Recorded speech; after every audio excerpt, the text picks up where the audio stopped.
Hello, good afternoon, everyone. Welcome to today's Vonto Business Clinic. I guess for the past 2 weeks, from the time we had our last webinar, we've had a lot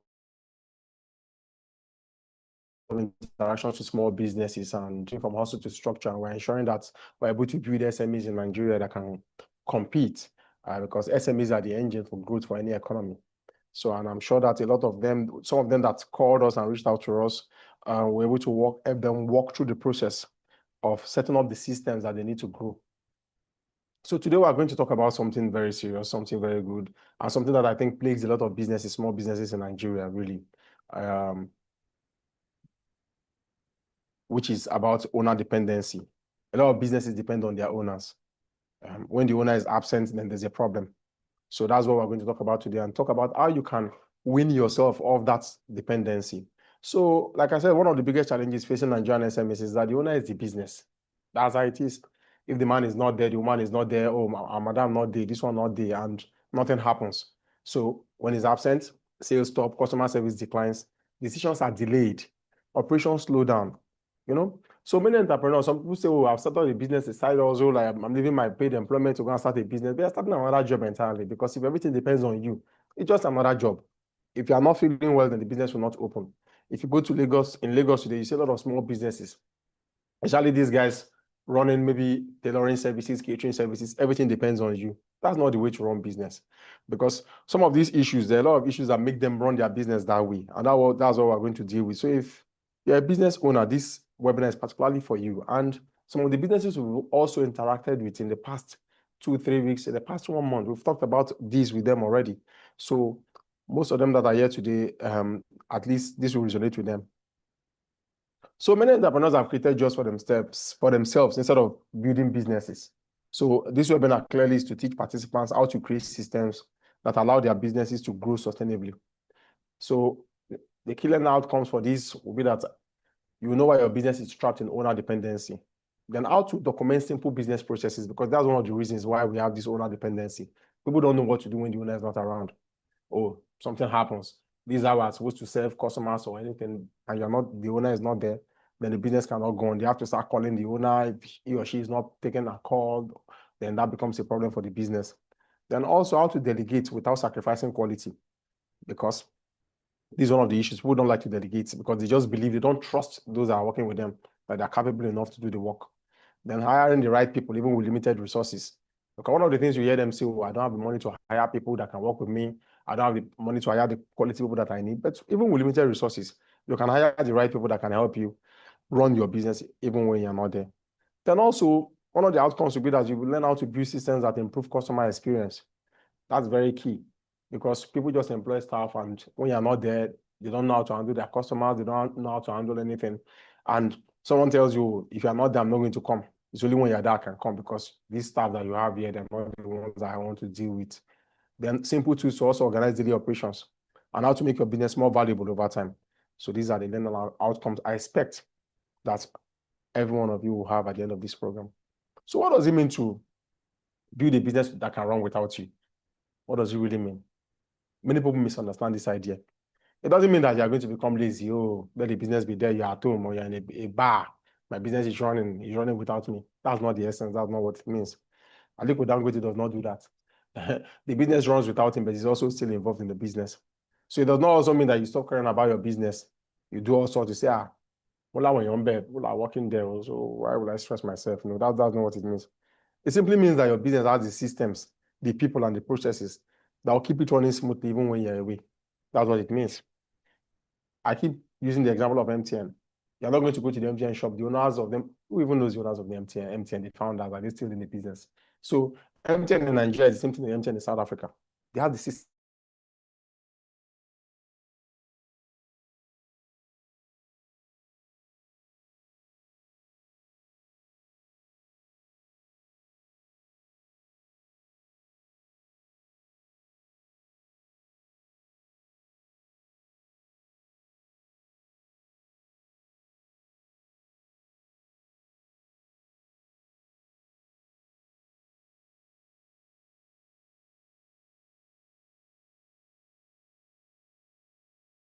the system and the process to get to that goal, then you are going to fail. The system and the process is what you need to achieve that goal.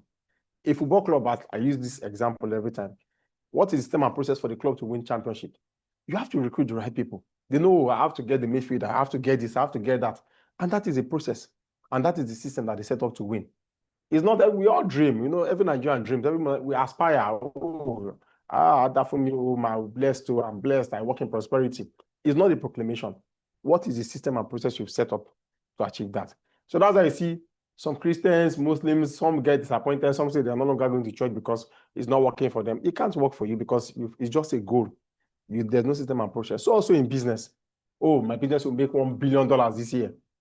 You said it, yes. So what is the system and process you've set up? So that's what we're talking about now. When you have that system and process, your business will run smoothly even when you're not there.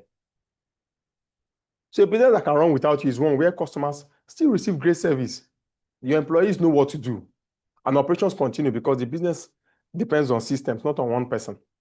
That's what we're talking about. So even when you're not there, all these things are happening. So you don't need to say, okay, when you're not at work, imagine you just take a leave or you travel abroad as a business owner. I saw a kid the other day on Instagram. We have people that are doing business, they were abroad and they're calling them. You're on vacation, but hello, yes, have you given them the week? Have you done this? Have you done that? That's a business that cannot run with, that business cannot run without you. So all you have is a job. So that's why you see a lot of business owners. Most of the people that have all this high blood pressure and all that are business owners because they can't even rest. Every time they have staff there, but the staff don't even know what to do in most cases. So that's not the kind of thing I want, and that's not the structure. That's why SMEs are not growing the way they should grow in Nigeria. When you have startups abroad, they expand. People are expanding. Apple is going to different countries of the world. So imagine if Apple was doing, we have to be there, you now have to be there. No, there's already a system and a structure in place for Amazon to be everywhere, for a Walmart to be everywhere. So they don't need to have, hello, did you buy a Milo, did you buy this? Nobody's going to do all that. So have the system and structure, that is the key. Let's think of this, a restaurant. If the owner travels for 1 week and customers still enjoy the same food, the same service, the same experience, that restaurant has good systems. That's what every SME should aim for. So if it's a restaurant now, for instance, Kaita has traveled, though, she's the only one that can do this, and when you come there, you can't eat good food, then that business has failed. In most cases, at least, I know, when you go to all this restaurant, if the owner is not there, do you buy? So that's the system. So when you see, but if it's these big restaurants like the KFCs of the world, they have their recipe already. The system and the structure, this is how it has to be prepared. And it is uniform everywhere. Quality control is there. So that is it. So it's not at all when the woman travels, you say, who they just can say, I never come back from the barrier. I'm not going to feature up today. Then that business will kill the owner. Because the owner will not be able to rest. So why do many Nigerian businesses struggle? That's the question. First of all, the owner wants to control everything. Yeah, control may give you peace of mind today when you start, but it can limit your business tomorrow. Many entrepreneurs believe that, nobody can do it as well as me. That's what we all think. But I keep telling people that nobody's indispensable. You think you are the best. Cristiano Ronaldo left Man U. Imagine leaving Man U to Real Madrid. Team go, the club continued, life continued. He left Real Madrid. Real Madrid continued. They won Champions League without him.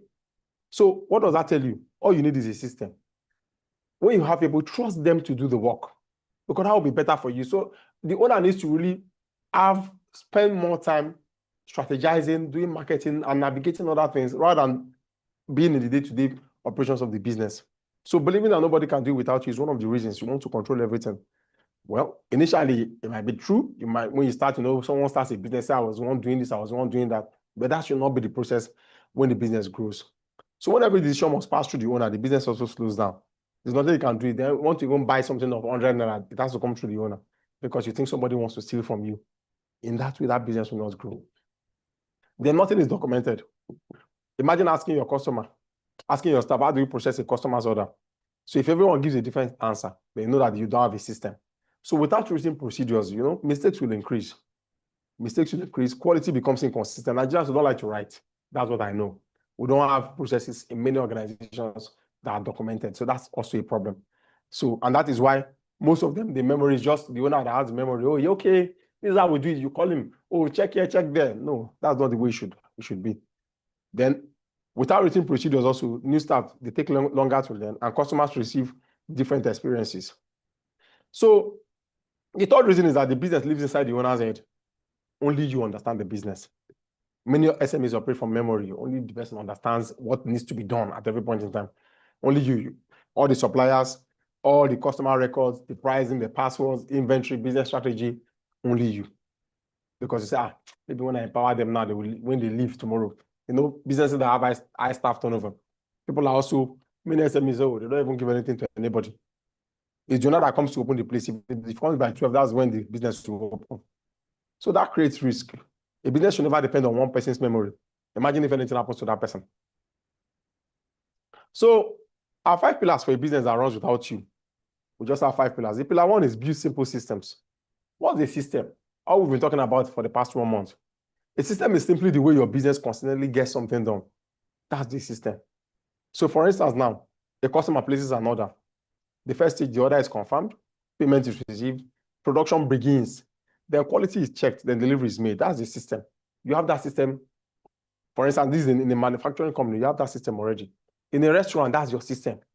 I remember the other day I ordered pizza from Dodo Pizza. I just ordered. The minute I ordered online, someone called me. The whole process, between 30 minutes, they delivered. That's the system that runs. I didn't have to call them. Hello, I made an order. I'll check your system.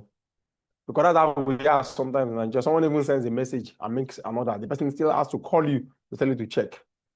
So that's the system. So when you set up that system, that's the first pillar. So let's use another example, a tailoring business. In Aba, it creates a simple order from capturing customer measurements, delivery date, fabric details, and payment status. Every staff member should follow that same process. So that lost measurements and mixed delivery dates become far less frequent because the work no longer depends on the owner's memory. So that's why you see tailors, for instance, now. You give them measurement. They say, this is my measurement. Look at the cloth you are bringing out. Most of them, they mix up these measurements because it's not to me. They don't have a proper system. Some of them are even measuring it. They say, don't worry, I have it in my head. Or write it down. They will not. So that's also a problem already. So that's a system. So for tailors, for instance, they can build a system. When they have this proper system in place, then it's not dependent on the owner's memory.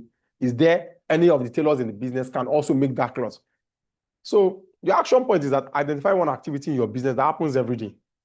Write down each step. So I also have a lot of people who are saying, okay, I want to transition from work to business. So these are the things you have to know so that you don't just go and transition and you start asking yourself, a lot of people have transitioned from work to business and they run back to paid employment because they didn't have the system in place and the business became something else, too much of a burden.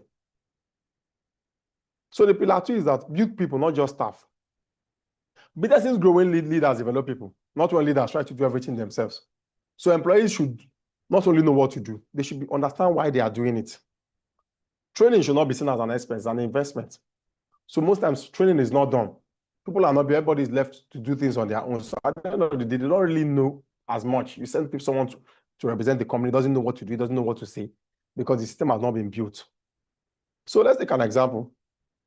A great photography studio, maybe show studio in Ibadan, introduced a one-day onboarding program covering customer service, production standards, safety, and communication. So new staff became productive more quickly, and service quality became more consistent. So this way you have to do your training. So you can see that in this photography studio, these examples that they built, onboarded their people, trained them in different areas, covering all these processes. So you go to a company and the people have never been trained, and that seems to be a problem. That's a problem on its own. So what do you do in the company? You ask someone in the company and the person doesn't even know. That has also a problem. So what skill do your employees need most to help your business grow? That's what you should have to find out. What skill do they need to help your business grow? So I'm not just complaining because it's difficult. It's easy to say, oh, these people, oh, these people, oh, these people. But the question is that, have they been trained? Have you developed them? Have you built people? Pillar 3 is delegate responsibilities, not just tasks. It's easy to say, oh, do this work, do this work. Delegate responsibilities. So many business owners say, I delegated, but what they really did was assign work. Delegation means giving someone both the responsibility and the authority to complete a task while still being accountable for the outcome. So you have a project, you are running, just run this project. This is you. Not just say, oh, go to this place, go to that. That's just a task. Give them, they run it end to end. And that's the only way they can grow. So if they're able to do those things, then you don't need to, just chill. You know that all you have to do is just look at the outcomes and your business will grow. You don't need to be there in that business every minute. Or the project, imagine having 10 projects at the same time, and you want to be the one in those 10 projects. maybe one project in Sokoto, one is in Kano. Can you do it? You can't. So if you are watching now, that's clear. Just have it at the back of your mind. It's not control. You want your business to grow. You want your business to have a structure and a system. And this is what you need to do. So a practical exercise is that list 5 things you currently do yourself. Which two could someone else learn within the next month? Just ask yourself that. So for instance, maybe you are the business owner, you're the one doing the marketing, you're the one doing the accounting. What else can somebody do that you don't need to do? Pillar 4 is use technology to create efficiency. Technology is one of the easiest ways to reduce owner dependency. For example, WhatsApp Business for automated greetings and product catalogs, Google Drive for storing business documents. This is very key. So you don't just say, oh, there are files, you go everywhere, paper everywhere. That's not the way to store documents in 2026. Inventory software for tracking stock for those in the retail business. Then accounting tools for managing your finances. Project management apps for assigning work. Technology doesn't replace people, it helps people work better. If you're able to have this, so even from your home, you can see those things. You know, these big companies like the Walmart of the world and the business, from what they are in the US, they just open, based on their app and their dashboard, they see what is happening in the business. You don't need to start calling, so, how much did you sell yesterday? What's happening there? No. All these things are logged in. Everybody around the world will see what is happening. So that's why you're able to see them do their quarterly reports. They don't waste time to give quarterly reports. Many Nigerian businesses ask them for quarterly reports. It will take forever. Missing record, nothing is even written down. So technology is your friend in 2026. You cannot scale, you can't have that system, an efficient system without using technology. So an example is quickly here. You see, enable supermarkets switch from handwritten stock records to a simple inventory application. With that, staff could identify low stocks item quickly. I have a lot of experience with this. If you don't have technology, you keep buying things that you already have. Maybe you just check, oh, we don't have it. You go and buy, by the time you find out, oh, it's in one carton somewhere. So that is what you need to see. So with technology, supermarket and retail businesses are able to manage their processes faster. So pillar 5 is that you measure performance. What you don't measure, what you don't track, you cannot improve on. Many entrepreneurs say business is moving, but can they really answer? How many customers did you serve this month? Which product generated the most profit? How many customers returned? How long does it take to fulfill an order? Without measurements, really, improvement becomes guesswork. Everything is just guesswork. So you really have to know what it is that you're doing. So to measure your performance, we have the Vonto Growth Dashboard, things you should track monthly: your revenue, your profit, new customers, returning customers, customer complaints, delivery time, staff productivity. What gets measured is what you improve on. So track all this monthly for your business. Without tracking these things for your business, then you're not even doing a business. You're just playing. What's your revenue? Can they wake you now and ask you what your revenue is? It's not for you to say, oh, let me go and check. What's your profit? What's your selling? I give an example of a retail company. You can sell 10 million and I'm not even making money. People will say, Atagolin, we sold. What are you selling? Is there profit or you're just counting money? So this is what this structure will help you to do. So common mistakes really that keep businesses small: hiring friends instead of capable people. You have capable people, you also, a lot of capable people are there. You also have my friend's daughter, my friend, and this, you hire them. Go for capable people that can help your business. You know what your business needs. Go for that right staff. Then refusing to document processes. We've talked about this severally. Document your process. Making every decision personally. Every decision has to come from you. It's like the case of, I remember when someone, you say, oh, you have these housewives. If even once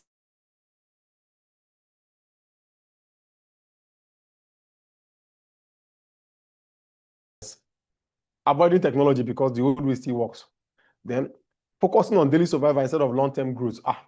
But I learn survival. No business is easy. I keep telling people. So don't think, oh, you have to weather the storm. So you're not going to do your business, run your business, so let me just survive for today. Then you're not ready. So at the end of the day, most of the things who cause spiritual attacks are just the same way because we don't have the systems in place and we're not running our business properly. So one of the mistakes also is never training your employees. Then also growing sales without strengthening your operations. So let's look at these case studies really quickly. There's a caterer here. A caterer in Port Harcourt handled every event personally. As demand increased, quality dropped because she couldn't be everywhere at once. That's what I said. So if you're a caterer, you have an event in Port Harcourt, an event in Lagos, You can't be everywhere, even if you are the best. She responded by documenting recipes, creating event checklists, training supervisors, and assigning team leads. The result was that she was able to manage multiple events on the same day without compromising quality. So the lesson here is that the systems allow quality to scale. So this kind of business that needs a lot of skill and personal skill. So you have to document this recipe. Like I said, a KFC, for instance, now, the same thing you buy in KFC because it's what you expect to buy in Benin. So for a caterer, they say, your food sweet, die. And everybody wants to see you there.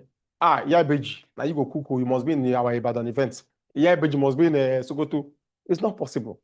So if yeah, Beji sends Toyin, tomato to Jos, sends this one here, and without any documenting any process, they just cook based on their own knowledge. This my food not good. But by documenting your recipes, and it's not just to document, you train people. Because it's easy to say, oh, I document recipe for someone that is cooking. You have to train them. You have to cook the particularities. You've seen that they can meet up. You send them to different places. The same way they say in the Bible, where the apostles were trained before they were sent. You train them first before you send them. You're not going to send someone on a missionary journey without training the person. So another case of the electronic store, the retailer relied on the owner to approve every sale, every discount, every supplier payment. So if the owner is not there, no discount. Everything was him alone. So customers were all often waited because the owner was unavailable. Imagine he's not there. God will wait for you. Everybody's lining up. So the business introduced approval limits, documented pricing policies, and assigned supervisors to make routine decisions. If you go to a Blanco or an Ebano, you don't have to see the owner. There are already processes that are there where the supervisors can take decisions. That's the way. Sales became faster, staff confidence improved, and the owner had time to focus on expanding the business. Because the truth is that if you are bogged down by the daily operations of the business as an owner of a business, you'll be bogged down, you won't be able to expand. Your vision will not even be clear. Every day you'll be tired. So the lesson is that good systems remove unnecessary bottlenecks. So our final thought for today is, many Nigerian entrepreneurs, they dream of owning businesses that create wealth. Oh, I want to be like Aliko. Oh, I want to be like Bra. Oh, I want to be like Vonto.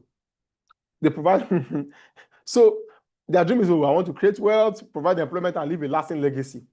But too often, they become trapped in businesses that cannot function without their constant attention. The most successful businesses are not those with owners who work the longest hours. I work for money 18 hours a day. Those ones are just this thing. If you're not making progress, I'm not making progress. If you like, work 24 hours. They are the ones who lead us, who build capable people, establish reliable systems, and create repeatable processes that deliver consistent value. So these are the businesses that succeed. If you go to big banks have trained people, they have GMs, they have managers. You can't go to a branch and say, I want to see the MD. No, they deal with you at that branch level because they're already trained for it. So at Vonto Business Solutions, really, I keep telling you that where your business should be, speak to us about your business. That's the essence. That's why we're coming up here. For you to come and let us be able to take your business, build that system and structure, lead the level of aspiration and dreams. We all dream to be the best. We all dream to be everything. To be the best footballer, to be best this. But you have the right system and structure in place. That's what Vonto Business Solution is for. And that's why we bring these webinars to you. And that's why we work with the businesses that we work with to ensure that we're able to develop this country. Because the clear thing is, we talk about the employment, we talk about the economy, but in most cases, even, let's say, government even gives every business 50 million naira. Without the system and the structure, that businesses will still fail. So it's not an issue of money. A lot of people have gotten money. It's like one that wins lottery. A man wins lottery, 700 million pounds, and he has no system or structure. A lot of them are broke today. It's not spiritual. It's because there's no system and structure to absorb that sudden wealth that they got into. So at Vonto Business Solutions, we believe that every entrepreneur can move from survival to sustainability. Your business should be sustainable. Building a business that can run without you is not about stepping away from your business. Just be chilling. Oh, I'm everywhere in the world. My business is running. You might be deceiving yourself. It's about building it well enough that it continues to thrive because of the foundation that you have laid. So your greatest achievement as an entrepreneur is not being the busiest person in your business. You know, when they are there, and call, hello, China, oh, how are you, London, and this and that. Just be doing all that activity. Blood pressure is rising because you don't even have the system and the structure. A man that is so busy like that has no system and structure. That's the truth. Because check the men that have businesses with structure. They vacation, they go everywhere, they attend functions. You just wonder why they're doing it. Whereas you with one small shop cannot even live there. You can't even live there to go and eat. You are crossing the road, you are looking at it. That's a problem. So it's being a business that delivers value consistently, whether you're in the office or not. You don't have to be a multinational. From where you are, that structure can be set up so that you can now have time to focus on expanding the business, developing yourself, improving your people, and contributing to the growth of the country. So this Amana is designed though to leave you practical tools so that you can start implementing them immediately, reinforcing our core message at Vonto, that great businesses are built on structure, not just hard work. So reach out to us, like I say. Throughout this last week, we've been talking to people, we've been speaking with them, we've been working with businesses, really. We work with a lot of businesses. And when I say work with businesses, people think, okay, are they going to charge? Oh, this and that. We don't even, some of the businesses, we just help them to develop their systems and their processes. And it is clear that that is a general challenge in Nigeria. So grants are given, people get money from here, get loan from here and there. At the end of the day, 2-3 months after, they start asking themselves whether they're under spiritual attack because the money is gone. It is because they have no system and structure to be able to set up that business on the path that that business should take for growth.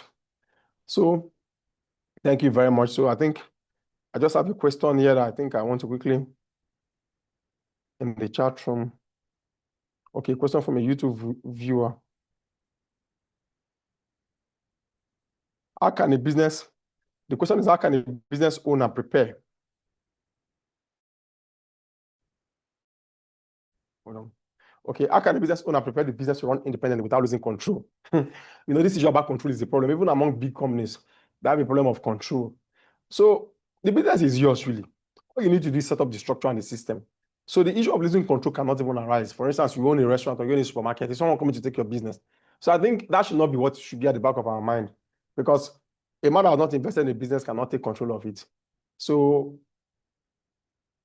prepare your business to run independently, like we said, is hiring the right staff, training your staff, setting up a structure, documenting your processes so that even the new people that are coming in will be able to know what the processes are.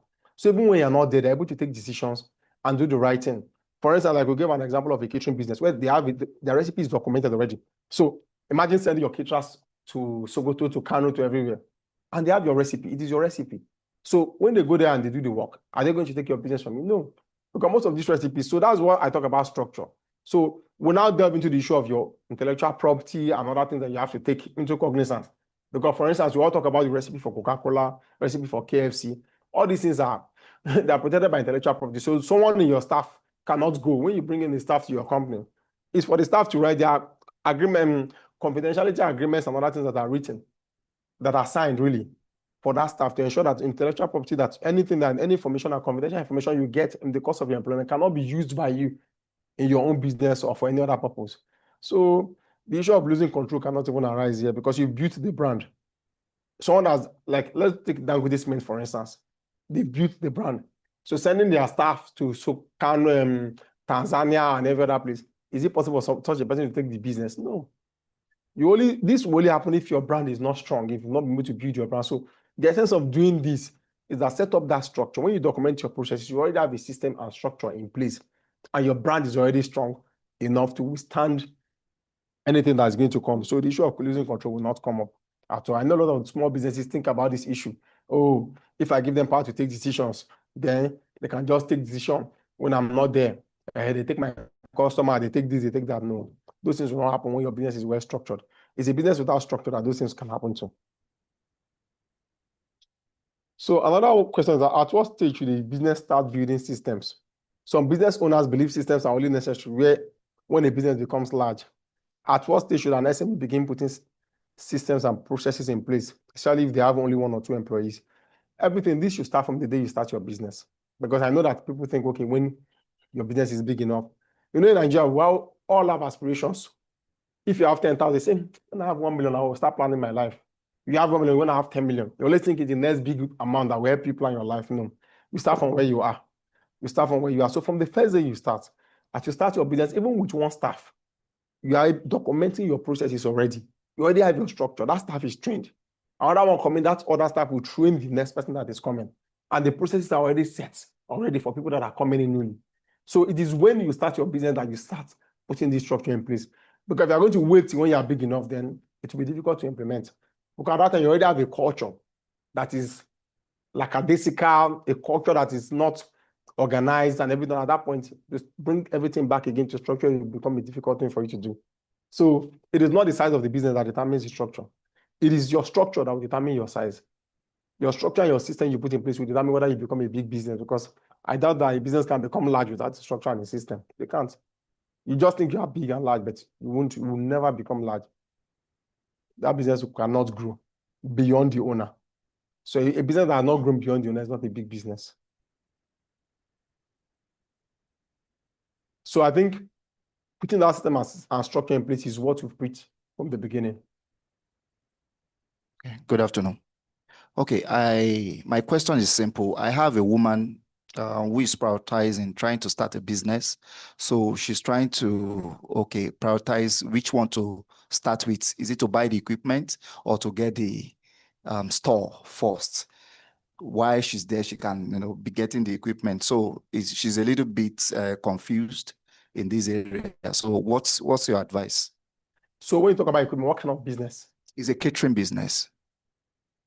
So in a catering business, really, it depends on the resources that you have, because your resources will determine what you do. Sometimes you can start your business without even getting a store first. You can start from your home if you need to get equipment to be able to build that business before you now go and rent a store. Because I tell people every time, some businesses will start fancy office, they spend all their money there, then they no longer have money to even run for running costs. So in this instance now, if the equipment is there, it's not that it's better for the person. If the person has the resource to get a store and equipment together, then that's fine. But if the resource is limited, then I think you should get the equipment. If you have a space in your house that you can start, build a platform, online delivery and other things that you can start at that time. People can call you, you share your flyers, then you're able to build. Because if you start a store and you don't have the money for equipment, then you just open the store and you're just standing there, you're stranded. Because the key thing in business is for you to have that running cost. I've had that in the past where we set up a business, fancy office, everything. We finished all the decoration and everything. We didn't have money to run the business. Or we do, people will come to your office, so you are doing well, but you're not doing well. You're not even doing anything. So that's the key factor. So that has to be looked into, because catering business can be started from everywhere. Most times it depends on, at the beginning, it depends on the quality of the meal you're going to have and everything you're going to do. So you can train your staff from that angle. So if you have a space you can use without getting a store first, that's fine. But if it is the kind of business, maybe you want a restaurant that has to be market facing, you need to have a space, maybe restaurant that you have to serve with them, maybe you need to get a space. Then in that case, you have to now decide, what kind of space am I going to get? For equipment purposes, how much of the equipment should I get now? So that is, you start from where you are. So it depends on the kind of resource that is available. That's the clear thing. So people should set their priorities. You look at it. If it's a restaurant, they can't come to your house to start buying from you. That's the difficult one. If it's a catering that people can call you to come and cater for events, you can move from there to those events from your house. But if it's a restaurant, then you have to get a space, really. So you now have to look at, what kind of space am I going to get with the resource that I have? Be very pragmatic. What I like to tell business owners that nobody's coming to save you. And nobody, don't think you want to please people. Kicking me fine gum. No, it's make money. That's the key thing. So let me give you an instance. There are a lot of businesses that are very fanciful in various places. They are not making as much money as those on the street. That's what I know. The other day, they say a startup closed down. I looked at it. Do they have the structure? Okay. They say, they were getting this. But I think they didn't have the systems and structure in place, because when you have those systems in place and you think, they didn't get the venture capital that they needed to fund them.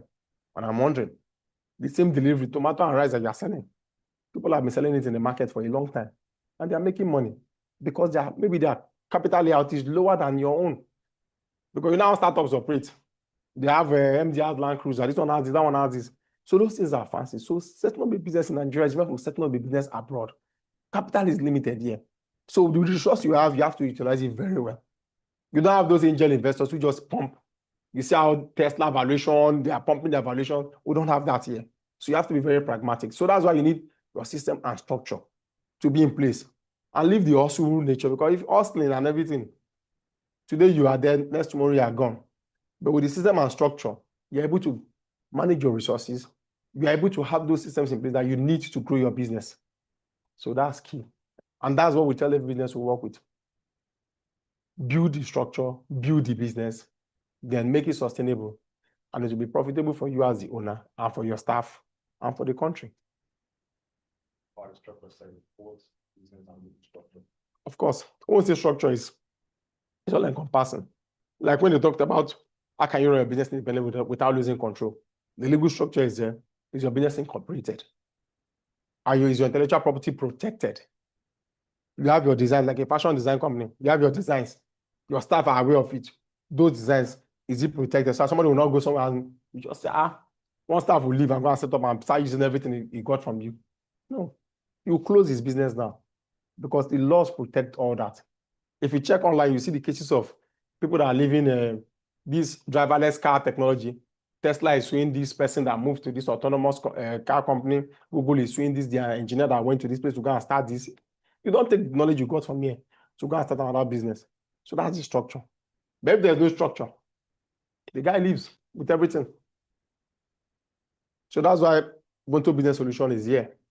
So this webinar also is also on our YouTube page. We'll always put them. If you go to our YouTube page, they are all warehoused there just for your purpose. So we're going to make them into short forms also for you to come back to. Learn very well, because I know there are a lot of resources that people check online, but Nigerian business terrain is totally different from maybe the American or the European terrain. It's totally different. So what we tell you is what is obtainable in Nigeria. So Ubuntu Business Solution is where you should be. So I think that's all the questions I have for now. And it's been great being here. So I think in the coming weeks, we'll continue to have more long form videos on our pages, our YouTube page, our Instagram pages, to ensure that we're able to develop businesses that can run without the owners and businesses that can establish the structures that they need to grow.